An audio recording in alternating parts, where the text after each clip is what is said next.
Morning students. हम लोग, जैसा कि मैंने पहले भी बताया था, हम लोग डर्कहाइम की जो श्रम विभाजन का जो अवधारणा है उसके बारे में आज चर्चा करेंगे।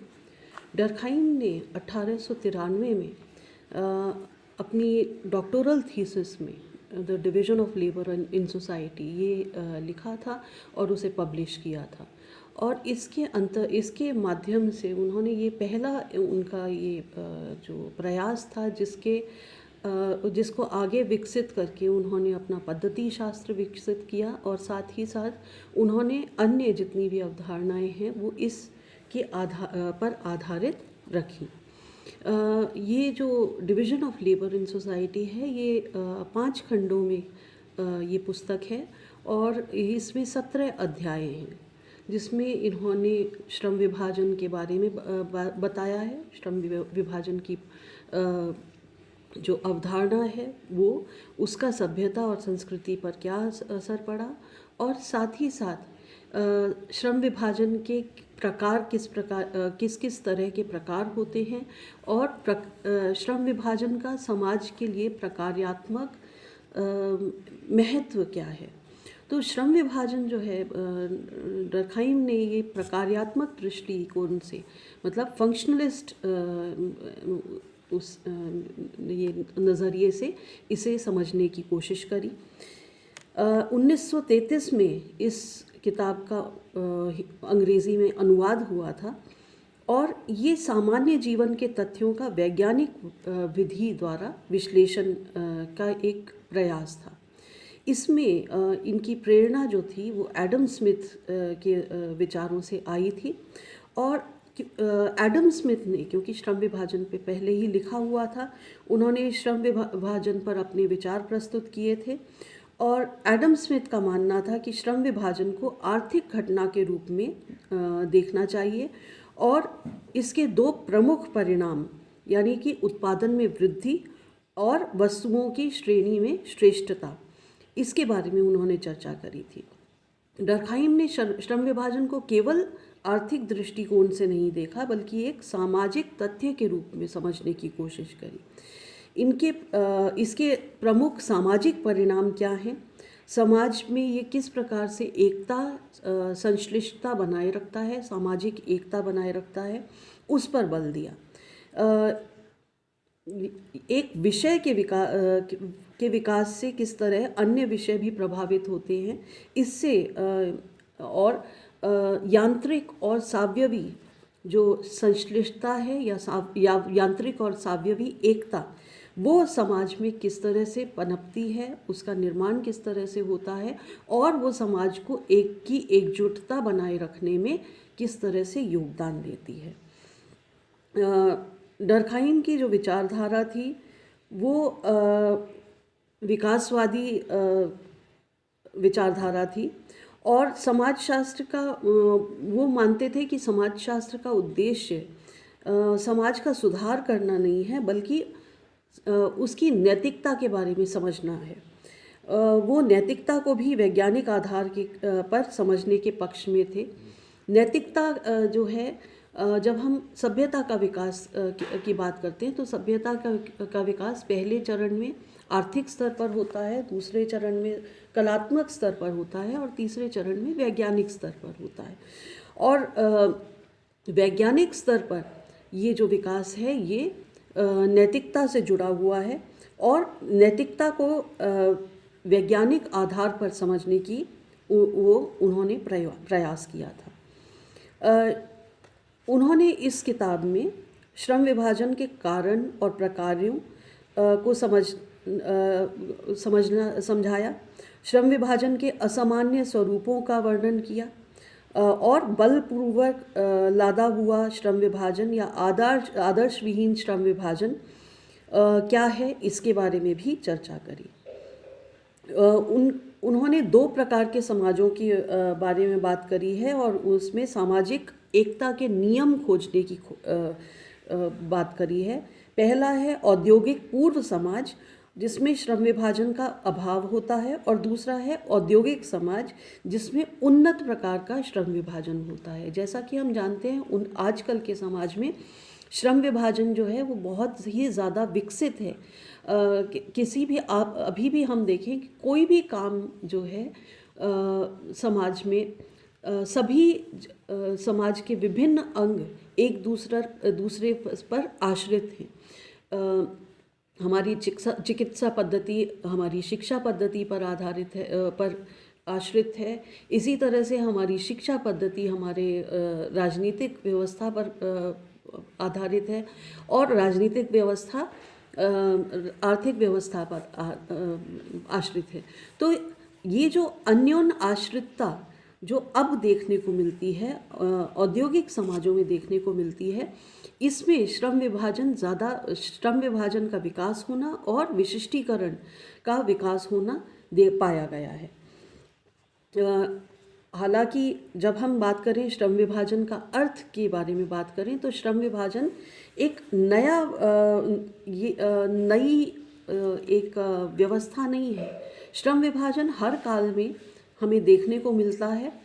कहीं ना कहीं अब छोटे ट्राइब्स देखें, छोटे जनजातीय समूह या झुंड भी देखें, उनमें भी किसी न किसी प्रकार का श्रम विभाजन देखने को मिलता है। जैसे लिंग और आयु के आधार पर हम देखते हैं कि छोटे छोटे झुंडों में स्त्रियां जो हैं वो अलग कार्य करती हैं और पुरुष अलग कार्य करते हैं। लेकिन श्रम विभाजन केवल आर्थिक जगत तक ही सीमित नहीं है और समाज के सभी क्षेत्रों में इसका प्रभाव देखा जाता है। इसके परिणाम स्वरूप आज राजनीतिक, प्रशासनिक और न्यायिक कार्य ज़्यादा से ज़्यादा विशेषीकृत होते चले जा रहे हैं और श्रम विभाजन के अभिप्राय कार्यों और भूमिकाओं का वितरण हो रहा है।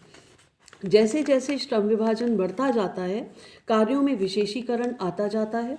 श्रम विभाजन का मतलब है कि केवल भूमिकाओं के विभिन्नीकरण और विशेषीकरण से ही तक ही सीमित नहीं है, बल्कि भूमिकाओं में समन्वय भी है। पुराने जो समाज थे, प्राचीन काल के जो समाज थे, उनमें श्रम विभाजन न के बराबर ही था, क्योंकि लोग केवल लिंग के आधार पर ही थोड़ा बहुत उसमें अंतर पाया जाता था और अधिक विशेषीकरण भी नहीं था। सभी लोग सभी प्रकार के कार्य, जहाँ पे शिकार या कंदमूल इकट्ठे करने वाले ऐसे जो खानाबदोश जो समाज हैं, उनमें अधिक विशेषीकरण नहीं पाया जाता था, क्योंकि सभी लोग सभी कार्य करने में सक्षम थे। इसलिए प्राचीन समाजों में सामाजिक एकता का आधार समानता था या लाइकनेस था। सभी एक जैसे थे और इसलिए लाइकनेस, जैसे किसी यंत्र में सारे जो कलपुर्जे हैं वो एक ही समान होते हैं, वो लाइकनेस पर या समानता पर आधारित होते हैं। जैसे जैसे समाजों में जटिलता बढ़ती जाती है और समाज परंपरा से आधुनिकता की ओर बढ़ता जाता है, वैसे वैसे कार्यों में वितरण बढ़ता जाता है और कार्यों का विशेषीकरण होता चला जाता है। इस विशेषीकरण के कारण समाज के व्यक्ति एक दूसरे पर आश्रित होते चले जाते हैं और व्यक्तियों में एक दूसरे पर अन्योन्य आश्रितता बढ़ती चली जाती है। डर्कहाइम ने इन दोनों प्रकार की संश्लिष्टता या एकता को यांत्रिक एकता और सावयवी एकता के रूप में बताया है। यांत्रिक यानी कि मैकेनिकल सॉलिडारिटी और सावयवी यानी कि ऑर्गेनिक सॉलिडारिटी। यांत्रिक एकता प्राचीन समाजों में पाई जाती थी। जिस तरह से यंत्र होता है, किसी भी एक यंत्र द्वारा उत्पादित सभी वस्तुएं एक जैसी होती हैं और प्राचीन समाजों में व्यक्ति भी एक जैसे ही होते थे और एक ही जैसी भूमिकाएं भी निभाते थे।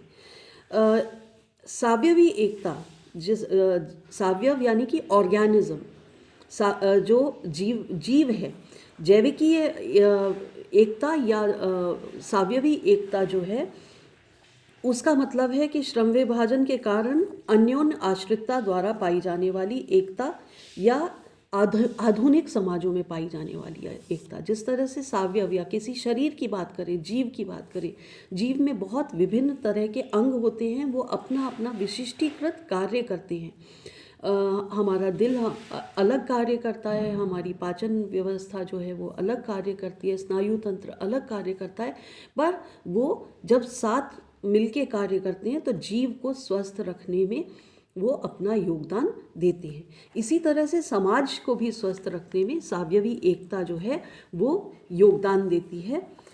अब श्रम विभाजन को हमें किस किस उद्देश्य से पढ़ना चाहिए, ये क्योंकि श्रम विभाजन का वो कहते हैं कि 3 प्रमुख उद्देश्य हैं। वो सबसे पहला उद्देश्य है श्रम विभाजन के कार्यों को निर्धारित करना, यानी कि ये पता लगाना कि श्रम विभाजन द्वारा कौन सी सामाजिक आवश्यकताएं पूरी हो रही हैं, क्या कार्य कर रहा है, कौन सी आवश्यकताओं की पूर्ति हो रही है। फिर दूसरा, इन कारणों और दशाओं का पता लगाना जिस पर श्रम विभाजन आश्रित है। और तीसरा, श्रम विभाजन के प्रमुख असामान्य प्रकारों का पता लगाना। जब हम असामान्य प्रकारों का पता लगाएंगे तब हम समझ पाएंगे कि वास्तव में श्रम विभाजन, सही प्रकार का श्रम विभाजन किस तरह का है। उनके अनुसार व्याख्या कार्य और कारण का पता लगाने से संबंधित है और असामान्य प्रकारों का अध्ययन सामान्य प्रकारों को ठीक प्रकार से समझने के लिए किया जाता है। अब जो उन्होंने जो किताब लिखी थी उसकी आउटलाइन में पहले खंड में उन्होंने श्रम विभाजन के कार्य के बारे में बताया। कार्य निर्धारण की विधि के आधार पर यांत्रिक एकता, श्रम विभाजन के आधार पर सावयवी एकता और इन एकताओं के परिणाम स्वरूप परिणामों का विस्तार पूर्वक इसकी चर्चा करी। दूसरे खंड में श्रम विभाजन के कारण और दशाओं के बारे में बताया और श्रम विभाजन की प्रगति का कारण प्रसन्नता नहीं बल्कि नैतिक घनत्व को बताया। इन सब के परिणामों की विवेचना करी। और तीसरे खंड में उन्होंने श्रम विभाजन के असामान्य प्रकारों या प्रारूपों की चर्चा करी है कि किस तरह से विशृंखल श्रम विभाजन या आरोपित श्रम विभाजन जो है वो भी समाज में देखने को मिलता है। अब श्रम विभाजन के उद्देश्य क्या हैं? सबसे पहला कि हम समझें कि प्रकार्य को का अर्थ स्पष्ट करें, जो कि हमने मर्टन की जब हम चर्चा कर रहे थे तब भी हमने डिस्कस किया था। प्रकार्य क्या होता है, फंक्शन क्या होता है। ये कोई एम या ऑब्जेक्टिव हो सकता है, उद्देश्य या लक्ष्य हो सकता है, लेकिन उन्होंने इस तरह से उसकी चर्चा नहीं करी। डर्खाइम के अनुसार प्रकार्य शब्द को 2 काफ़ी विभिन्न अर्थों में प्रयोग किया जाता है। कई बार प्रकार्य शब्द किसी क्रिया या उसके प्राणमय गतिविधियों की व्यवस्था का बोध बिना इनके परिणामों से कराता है, जबकि कई बार इसके द्वारा इन गतिविधियों और जीवन की आवश्यकताओं में संबंध का ज्ञान होता है। जैसे जिस तरह से हमारी सांस लेने की प्रक्रिया है, खाना पाचन प्रक्रिया है, इनमें हम इनका फंक्शन क्या है, शरीर को स्वस्थ बनाए रखने में क्या योगदान है, उसको समझने की कोशिश करते हैं।